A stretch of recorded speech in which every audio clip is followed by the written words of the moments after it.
एक छोटे से गांव में एक कोने पे एक छोटी सी झोपड़ी थी। उस छोटी सी झोपड़ी में ज्योति नाम की लड़की अपनी दादी माँ के साथ रहती थी।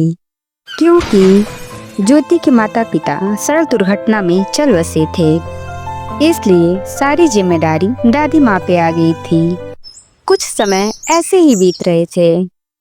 एक दिन ज्योति अपनी दादी माँ से बोलती है, दादी माँ, मेरी फ्रेंड का बर्थडे आ रहा है और उसने अपने बर्थडे में मुझे इनवाइट किया है। ठीक है बेटा, चली जाना, लेकिन वहां जाने के लिए तुम्हें उपहार भी तो ले जाने पड़ेंगे। हाँ दादी माँ, बर्थडे पार्टी में जाने के लिए उपहार तो चाहिए ही, लेकिन मुझे एक फैंसी ड्रेस भी चाहिए जो मैं वहाँ पहन के जाऊंगी। इतना सुनने के बाद दादी माँ अपने बटुए में से पैसे निकालती हैं और कहती हैं, बेटा मेरे पास तो सिर्फ 300 रुपए ही हैं। 300 रुपए में क्या होगा दादी माँ? इतने में तो ना तो गिफ्ट आएंगे और ना ही मेरे लिए फैंसी ड्रेस। इतना बोलने के बाद ज्योति उदास होके बैठ जाती है और मन ही मन सोचती है, काश मेरे मम्मी पापा होते तो मेरे लिए अच्छी अच्छी ड्रेस लाते और मैं बर्थडे पार्टी में अच्छी सी ड्रेस पहन के और अच्छा सा उपहार लेके जा पाती। ये देख के दादी माँ सोचती हैं, बेटा ज्योति तुम उदास मत हो। तुम्हें उदास देख के मुझे अच्छा नहीं लग रहा है। तुम एक काम करो, तुम्हारी माँ के सोने के कंगन रखे हुए हैं, तुम उन्हें लेके जाओ और बेच के अपने लिए अच्छी अच्छी ड्रेस ले लो। ज्योति अपनी दादी से वो सोने के कंगन लेके बाजार की तरफ निकल जाती है। थोड़ी दूर जाने के बाद रास्ते में एक जंगल पड़ता है और उस जंगल से एक रोने की आवाज आ रही होती है। कोई है जो मेरी मदद करे, मुझे बहुत जोरों की प्यास लगी है और बहुत गहरी चोट लगी है। जब ज्योति वहां जाती है तो देखती है एक बूढ़ी औरत घायल पड़ी हुई रहती है। ये देख के ज्योति बूढ़ी माँ से पूछती है, अरे अम्मा, आप इस घने जंगल में क्या कर रही हैं? आप बताओ बिटिया रानी, मुझे बहुत गहरी चोट लगी है और मुझे बहुत जोरों की प्यास लगी है। मुझे यहाँ पे दूर दूर तक पानी नहीं दिखाई दे रहा है। ठीक है दादी माँ, आप यहीं पे बैठिए, मैं अभी आपके लिए पानी लेके आती हूँ। फिर ज्योति पानी की तलाश में निकल जाती है। थोड़ी दूर जाने के बाद ज्योति को एक नदी दिखाई देती है। ज्योति नदी से पानी भरी रही होती है कि उसके रखे हुए कंगन पानी में गिर जाते हैं। ज्योति उन कंगन को ढूंढने की बहुत कोशिश करती है, लेकिन कंगन नहीं मिलता है। कंगन ना मिलने की वजह से ज्योति बहुत उदास होती है और पानी लेके बूढ़ी औरत के पास जाती है और कहती है, ये लो दादी माँ, आप पानी पी लो। दादी माँ पानी पीती हैं और ज्योति को उदास देख के पूछती हैं, बेटा क्या हुआ, तुम इतनी उदास क्यों हो?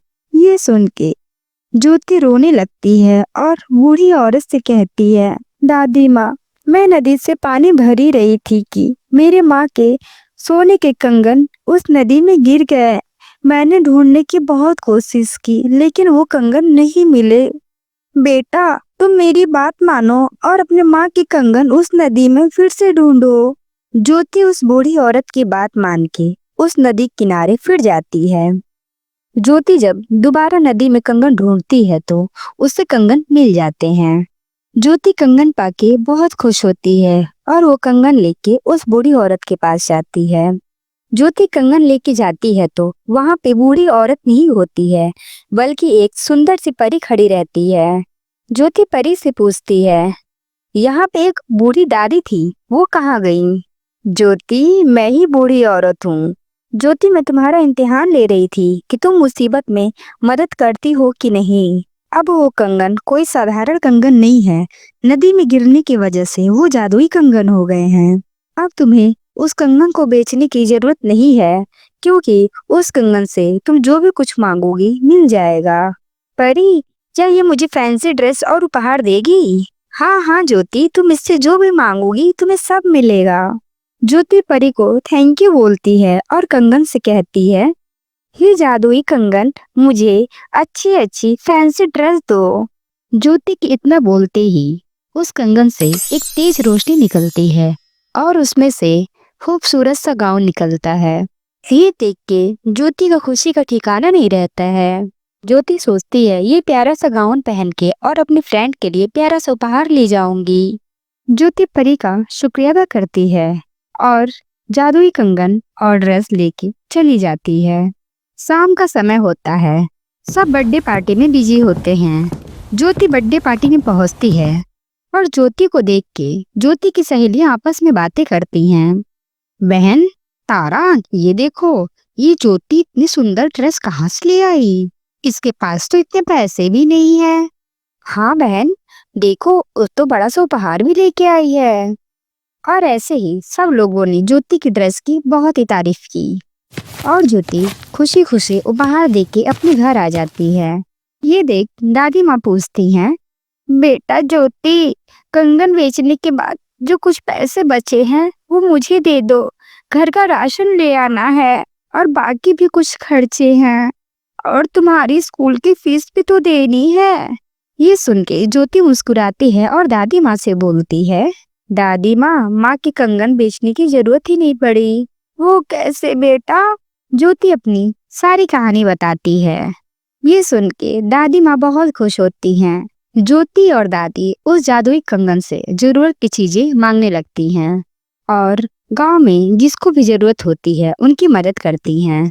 गांव में ज्योति और दादी को सब बहुत प्यार से मानते हैं।